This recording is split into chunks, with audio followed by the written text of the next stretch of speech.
अफगान तालिबान के तेवर से घुटने पर आए शाहबाज और मुनीर। सीज फायर खत्म होने से पहले ही तालिबान से गिड़गिड़ाया पाकिस्तान। कतर की मदद से सीज फायर बढ़ाने की कोशिशें तेज हुई हैं।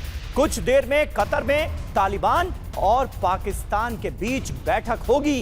आज शाम 5:30 बजे दरअसल सीज फायर खत्म हो रहा है और पाकिस्तान की सेना की सिट्टी पिट्टी गुम है।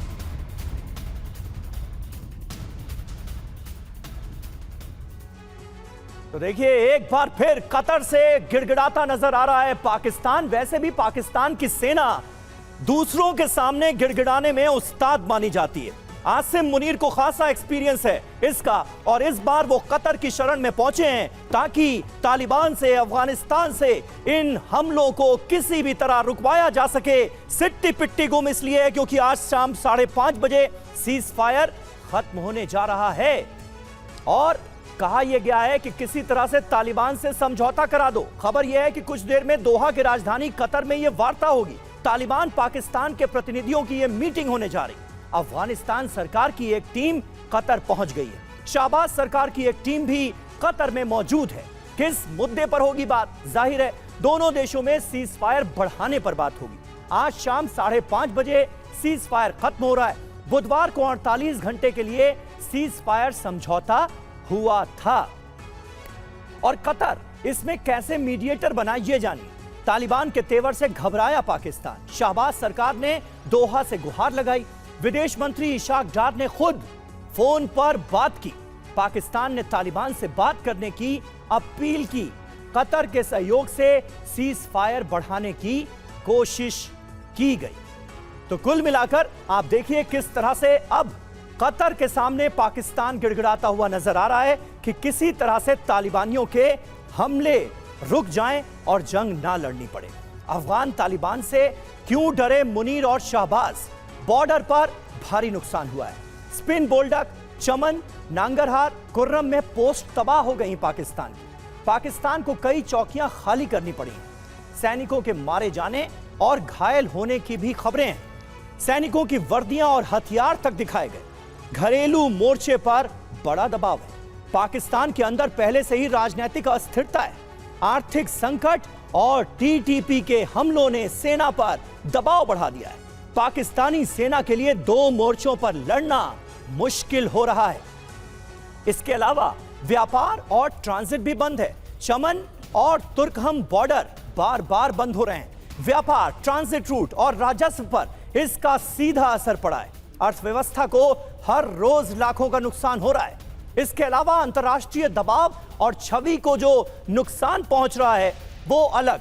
वैसे छवि बची ही क्या है पाकिस्तान की? चीन, अमेरिका और कतर जैसे देशों की इस पर नजर गई।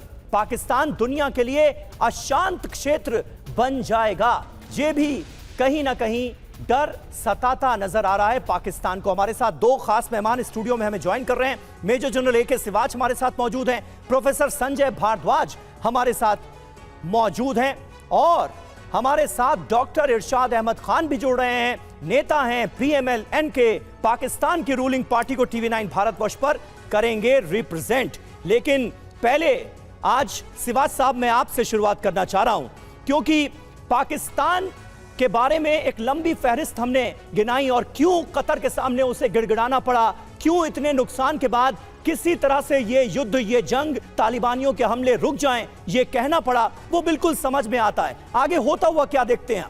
देखो समीर, सच्चाई क्या है क्योंकि पाकिस्तान गिड़गिड़ा क्यों रहा है? एक तो हमें समझना पड़ेगा कि पाकिस्तान और अफगानिस्तान के बीच में कुछ फॉल्ट लाइंस है। सबसे इंपॉर्टेंट फॉल्ट लाइंस है, अफगानिस्तान ये डूरन लाइन को नहीं मानता और पश्तून जो दोनों तरफ हैं अफगानिस्तान और पाकिस्तान में, वो अफगानिस्तान में मिलना चाहते हैं और शरिया लॉ लाना चाहते हैं। देखें, अगर आप पूरे पीछे ले जाएं, जब 15 अगस्त 2021 को एक प्रकार अमेरिका जाने के बाद तालिबान आया था तो घी के दीवे जलाए गए थे पाकिस्तान में, मगर हमें पता था इनके बीच में फॉल्ट लाइन है, इनके रिलेशन ज़्यादा देर नहीं चलेंगे। और अब हो क्या रहा है? अब जो लड़ाई चल रही है दोनों देशों के बीच में कि जिस प्रकार से पाकिस्तान ने 25 से 30 लाख जो शरणार्थी भेजे और ये कह रहा है कि टीटीपी को शरण देता है अफगानिस्तान, उन्होंने हमला किया एयर स्ट्राइक किसके लिए किया? नूर अली मसूद जो टीटीपी कमांडर है उसको टारगेट किया, वो तो वहां था नहीं, बच्चे और औरतें मारी गई और वो टीटीपी कमांडर पाकिस्तान में मिला।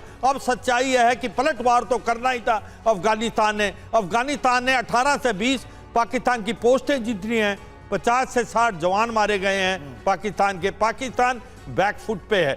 दूसरी, आप सभी सोचेंगे कि ये ऐसी क्या चीज है कि अफगानिस्तान की जो फौज है उसको उस पाकिस्तान की फौज को इस प्रकार से करारा दिया।